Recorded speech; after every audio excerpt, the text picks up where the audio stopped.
अयोध्या से प्रभु राम श्री राम जी माता कौशल्या से कह रहे हैं, माता मन न मलिन करो, पिताजी मुझे वनवास नहीं दिया है। पिता दीन मोहि कानन राजो, जहाँ सब भात मोहि बड़ काजू। तो राम जी का और चित्रकूट में जो राज किया, तो राम जी के अयोध्या का और श्रृंगवेर से ही बंटवारा हुआ।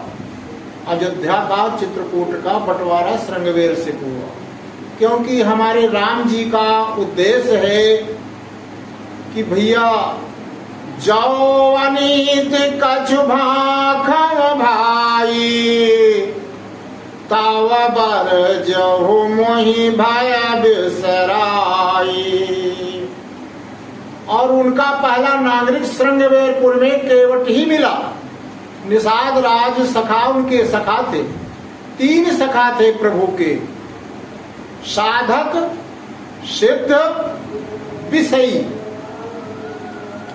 साधक में निषाद राज केवट थे, जो अपनी राज को लेकर के प्रभु के चरणों में समर्पित करने गए। प्रभु मेरा राज अपने में मिला लीजिए, मुझे अपना दास बना लीजिए। प्रभु ने कहा नहीं, मैं तुम्हें सखा बनाऊंगा। कहा प्रभु आप हमारे यहाँ आएंगे भी? कहें हाँ।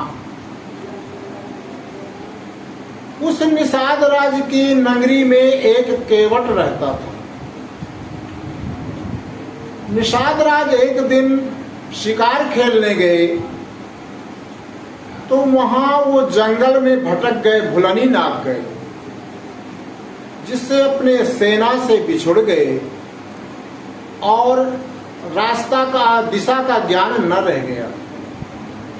प्यास से व्याकुल होकर घोड़े से गिर गए, धूल में लथपथ हो गए, प्राण पखेरु उड़ने वाले थे। उसी समय यह केवट लकड़ी लेने गया था, लकड़हारा। देखा हमारे स्वामी यहाँ बहुत गंभीर जंगल में पड़े हैं, कोई हिंसक पशु इनको खा जाए। आए साफी से उनकी धूल झरियाया, धूल झरिया करके उनको पानी का छींटा मारा, पंखा किया। निषाद राज की आंखें खुली, धीरे से निकला मुंह से पानी। केवट पानी लिए था, पानी पिलाया। निषाद राज ने कहा भैया तुमने तो मेरे प्राण बचा लिया, तुम मुझसे कुछ मांग ले। उन्होंने कहा भैया सरकार, मैं मांगने का हकदार नहीं हूँ, आप हमारे राजा हैं, पूर्वजों से हमारी सुरक्षा करते चले आ रहे हैं, मैं थोड़ा सा पानी पिला करके इतना उपकार नहीं किया कि मांगने का अधिकारी हो गया। कहा नहीं, मांग ले। कहा ठीक है, मैं मांग लूंगा आपके आग्रह पर, लेकिन जब मैं घर जाऊं, मुझे पता चले कि हमारे घर में किस चीज की कमी है, तब ना मैं मांगू। कहें ठीक है। वो अपने घर आए, अपनी पत्नी पर्वतिया से पूछा, देवी हम पर राजा खुश हो गए हैं, तो हमें कुछ देना चाहते हैं, हमारे घर में किस चीज की कमी है, हम क्या मांगे? पर्वतिया ने कहा स्वामी अभी तो हमारी दाल रोटी जैसे तैसे चल रही, मजदूरी कर रहे हैं, हम जवान हैं, अपने पूर्वजों का कुछ करेंगे या बच्चों का शादी विवाह करेंगे या कुछ पेंशन करेंगे, तब हमें आवश्यकता पड़ेगी, उस समय हम मांग लेंगे। राजा के यहाँ धरोहर रख दीजिए, अगर हम ले लेंगे तो कोई चोर चुरा ले जाएगा, कोई राजा छीन ले जाएगा। कहा ठीक है। निषाद राज के पास गए राजा के केवट और कहा महाराज हम समय पर इसको मांग लेंगे। कहा ठीक है। जब प्रभु श्रृंगवेरपुर आए तो केवट राजा के साथ सारी प्रजा और केवट के मतलब उनके स्वागत में, प्रभु के सिंसपा के अशोक के नीचे सारी स्वागत में प्रजा रही। वहां केवट भी था और उसकी पत्नी भी थी। सब लोग घर लौट आए उनके स्वागत के बाद। पत्नी ने कहा स्वामी आज राजा से मांगने का मौका है। कहीं देवी क्या मांगा जाए? कहीं मांग लिया जाए कि कल 12 घंटे मेरी नाव के अलावा किसी की नाव गंगा में नहीं चलेगी, और कल मैं तुम्हारा नागरिक नहीं रहूंगा, तुम्हारे अधीन नहीं रहूंगा, स्वतंत्र रहूंगा। कहीं ठीक है। सवेरे प्रातः जब नित्य क्रिया करके प्रभु गंगा पार के लिए निषाद राज से कहा, भैया नाव को मंगवा दो। निषाद राज कहा, प्रभु आज रुक जाइए, मैं कल व्यवस्था करूंगा, या आज मैं उसको ना बुला सकता ना आपकी कोई व्यवस्था कर सकता। और अगर आपको जल्दी है, आज ही जाना है, तो आपको ही बुलाना पड़ेगा, क्योंकि केवट जो है बीच गंगा में अपनी नाव रखे। प्रभु कहा, केवट भैया नाव ले आओ। मांगी नाव न केवट आना। कहा नहीं आऊंगा सरकार। कहा क्यों भैया, क्या अपराध हो गया? तो कहा तुम्हारे मरम मैं जाना। ये भक्त परमात्मा भक्त वत्सल है, जो कुछ चरित रचा भगवाना, सो मरम लक्ष्मण हूं न जाना। और एक भक्त कह रहा है, केवट मैं तुम्हारा मरम को जानता हूं। प्रभु वाले बोले कोमल वाणी से, भैया हमारे मरम को क्या जानते हो? कहा, छुअत सिला भई नारे सुहाई, पाहन तेन नाथ काठ कठिनाई। प्रभु कहा ठीक है, 2 रख लेना। कहा नहीं प्रभु, मेरी नहीं होगी वो। तरने मोने घर हो जाई, बाट पर मोरी नाम उड़ाए।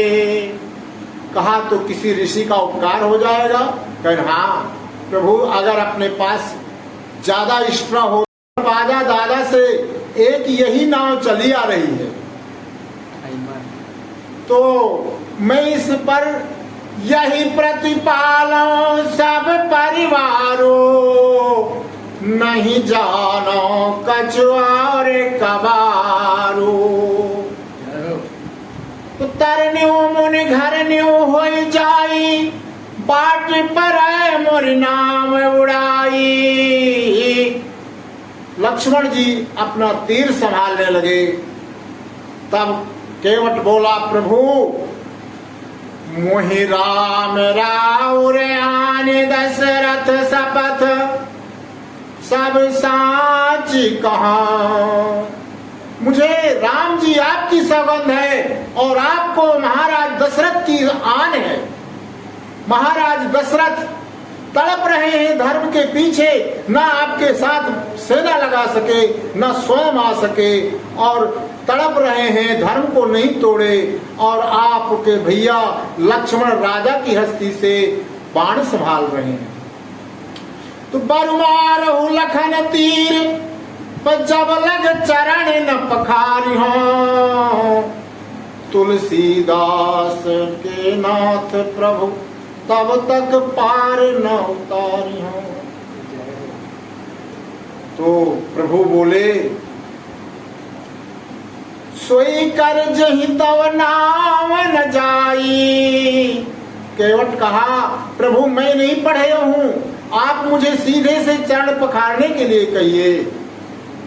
तो कहा, ऐसा कोई भक्त नहीं हुआ जो हमारे आदेश का इंतजार किया हो चरण पखारने में। तो कहा, सरकार उन भक्तों की गरज रही होगी। महाराज जनक पखारे हैं आपके चरण, तुमको अपनी लड़की कन्या का विवाह करना था।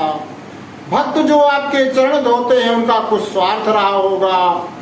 मेरा, मैं आपसे बदला है, मेरा चरण पखारने के आदेश दो अगर पार जाना चाहते हो। तो सुन केवट के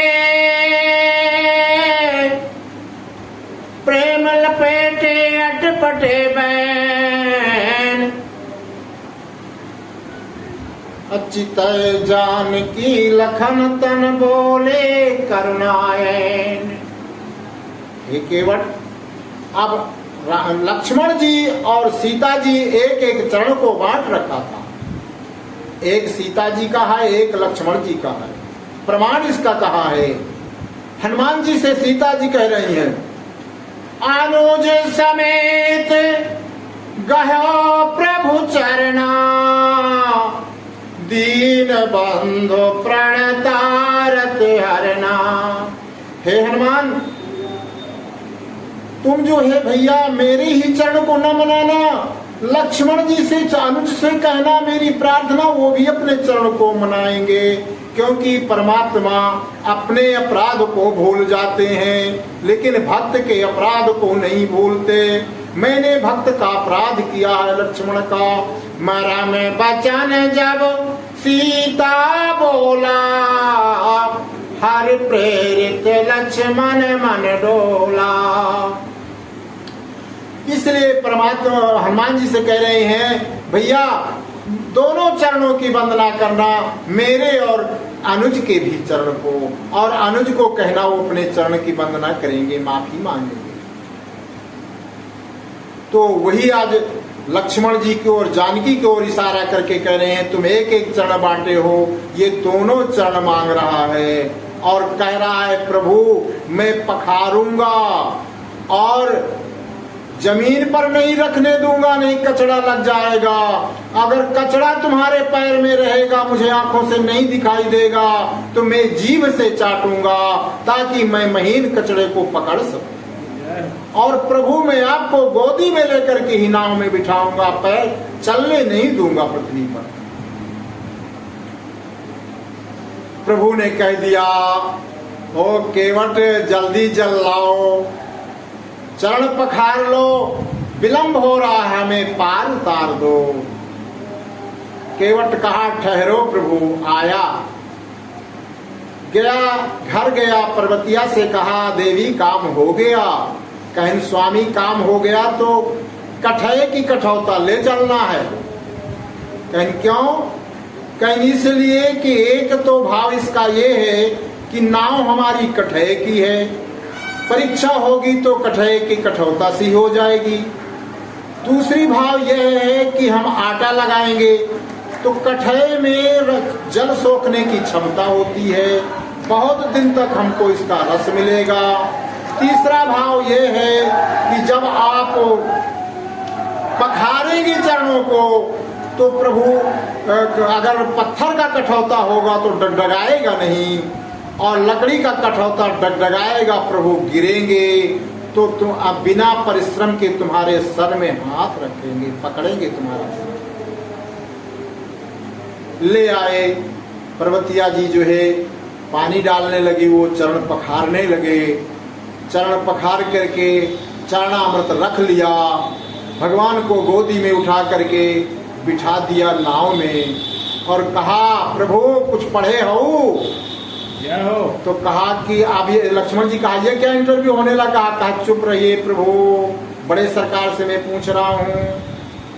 राम जी कहा, हाँ केवट, गुरु वशिष्ठ जी के आश्रम में पढ़े हैं, बताओ। कहीं तो आपको कुछ अंतर मंतर आता है? कहीं हाँ बोलो ना। कहीं तो आप मंत्र पढ़िए, मैं अपने पितरों को तर्पण करूंगा। पितर पार कर पुन प्रभु गए पार। अब जब पार करने गए तो कुछ दूर गया गंगा में, उस पार नहीं गया, लौटा लाया। प्रभु सोचे कि शायद कुछ सामान रह गया हो इसका, फिर इस पार नहीं आया, फिर लौटा ला गया। जहां भंवर पड़ती थी, तेज धारा थी गंगा की, वहां वो अपना हथकंडा फेंक देता था और गाने लगता था, गंगा जी धीरे बहो मेरी लक्ष्मण नैया में है लक्ष्मण राम।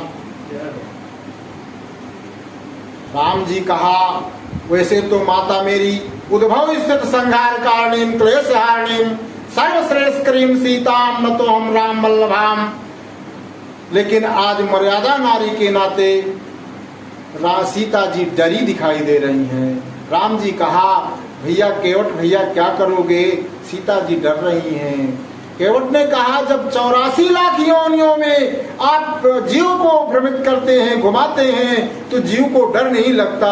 और आपको जब बड़ा कोई खेवा ड्राइवर आ जाता है तो छोटे ड्राइवर की जिम्मेदारी खत्म हो जाती है। आप नाव स्वयं खेइए। सीता जी कहा, भैया मैं तुम्हें वचन देती हूँ, तुम 84 लाख योनियों में नहीं आओ। फिर सबरी से प्रभु बेर मांगते हैं, बेर बेर। थोड़े से जो दिया लखन को, दिया फेंक उस धाम। आंख बचाया पर जान गए सुखधाम। जाना नहीं वो सबरी का प्रेम, राम शरण प्रेम के भूखे हैं, नहीं बेर के भगवान। वही जो है लक्ष्मण जी जो बेर फेंका, उत्तरागिर में परे, वही संजीवनी बनी। लक्ष्मण जी को प्राण वार वही से हुआ। 4 बेर फेंके थे, 4 संजीवनी बनी है, जिनमें एक को मूर्छा दूर करती है, दूसरा हृष्ट पुष्ट करती है, तीसरा रोग से मुक्त करती है, चौथा माने उनके अलग अलग गुण हैं। हनुमान जी पर्वत को लाए हैं, चारों बूटियों को पहचान लिया है सुखैन के जरिया। अब हनुमान जी को पर्वत नहीं लाना पड़ता, जब जैसी जरूरत पड़ती है, बाण नहीं निकलता, बाण अंदर है, उसको ले आते हैं। और इस प्रकार से वो 4 संजीवनी बनी।